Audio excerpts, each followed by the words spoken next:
my beautiful people. Welcome to 321 No Kiddin. Bobby the Awesome here. It is March 6th in my world, and Marcus, OMG, Aurelius says in the inspirational calendar for today, you have power over your mind, not outside events. Realize this and you will find strength. There we go. There we go. Some good old serenity prayer incentive, I guess, or relation. I don't know the right word this morning. It is true. We only can control ourselves, not the outside events. And it's also true that when we do start figuring this out and acting accordingly and maybe even feeling accordingly, you will find strength. I concur with Marcus, whose last name I can't pronounce. Okay, what do we got for a topic today? Okay, John Donne says, no man is an island, entire of itself. Every man is a piece of the continent, a part of the main. In active addiction, we were lost and alone.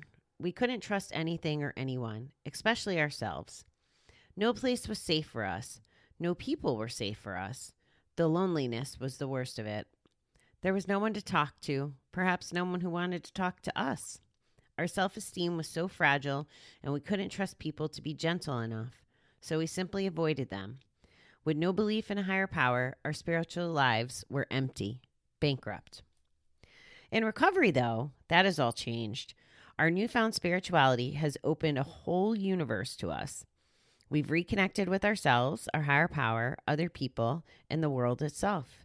Suddenly, we belong here and we're safe here. The world is no longer a lonely and frightening place. Now it's a loving place filled with people worthy of respect. As we learn to love ourselves better, we love others better too. As we earn our own trust, we feel safer trusting the goodness of others. Empowered and enlightened by our recovery, we can recognize people, places, and things dangerous to that recovery. We can forgive them for being as they are, but choose to be different. Now we're connected to the universe, and it's connected to us. Today, help me appreciate my place in the world. Help me be worthy of it. Geez, this makes it sound like recovery is a good thing, huh? Okay, being a little silly. I'm really noticing the contrast between active addiction and recovery in this reading, and I can relate to that so much, especially this theme of not having a higher power or spirituality when I was still gambling versus now it's a big piece of my recovery in my everyday life to pay attention to having faith in a power greater than myself, for sure.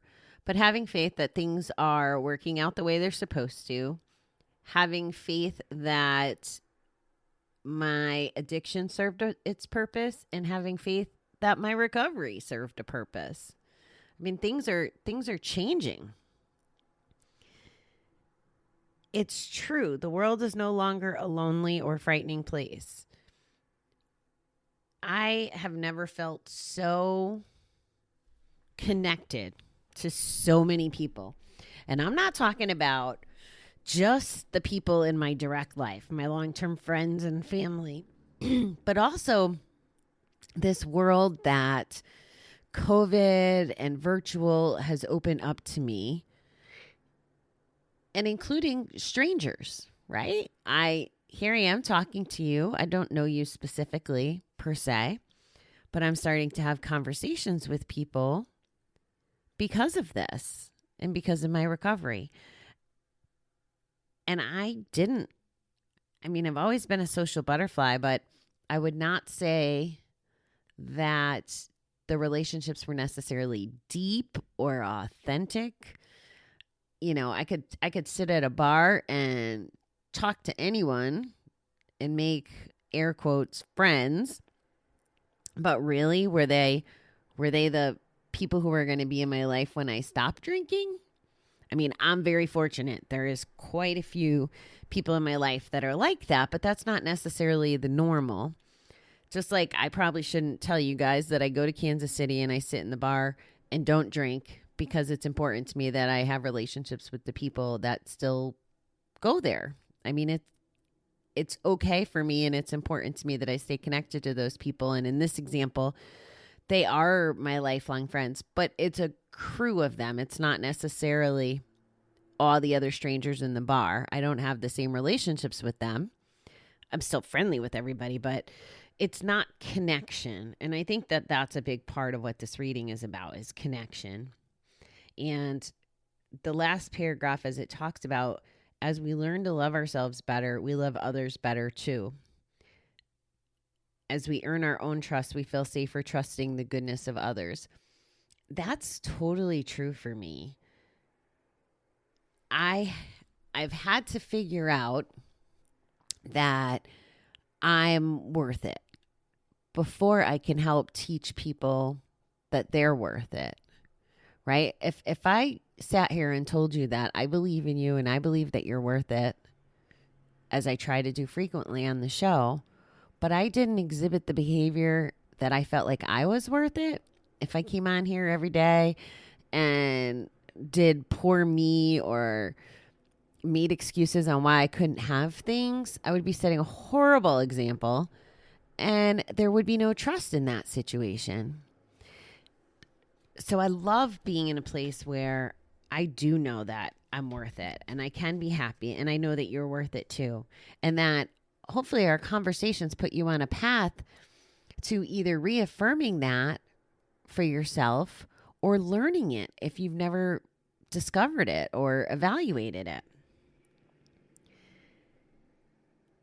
We can recognize people, places, and things that are dangerous to our recovery. We can forgive them for being as they are, but choose to be different.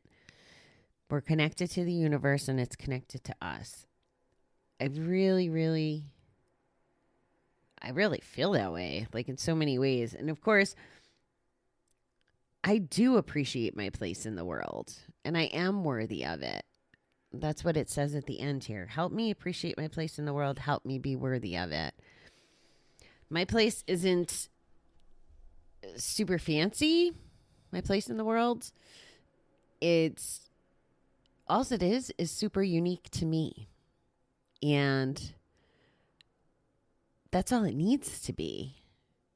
I can be unique and worth it and have my place in the world and do good things and feel good things and touch people's lives and have people touch my lives. That's what we're here for, right? It's not to live in a box. It's not to live in a casino. It's not to walk through the world with our eyes glazed over because we're really not present for every moment. That's not living. Now, I can tell you, if you're one of those people that walks around with not being present and not living, that you can and should live, and that it's possible for every single one of you out there listening. It may be starting with one small step, such as picking up the phone or going to a meeting, or maybe it's treatment, whatever the things are. It's possible for every single one of you out there. I need you to know that, and I need you to believe it. And even if there's nobody in your immediate circle telling you this, and you find it hard to believe me when I tell you. This is why I tell you all my uglies and all my pretties, because it's true. And I've seen the ugly before. And I hope that you get from what I share with you that it doesn't have to be ugly forever, and that there's this really beautiful world on the other side. Being connected to the universe, being happy, being healthy, knowing our value. So that's what I got for you today. Have a be fulfilled, know you're worth it kind of day. How about that? All right. Love you, beautiful people. Talk soon.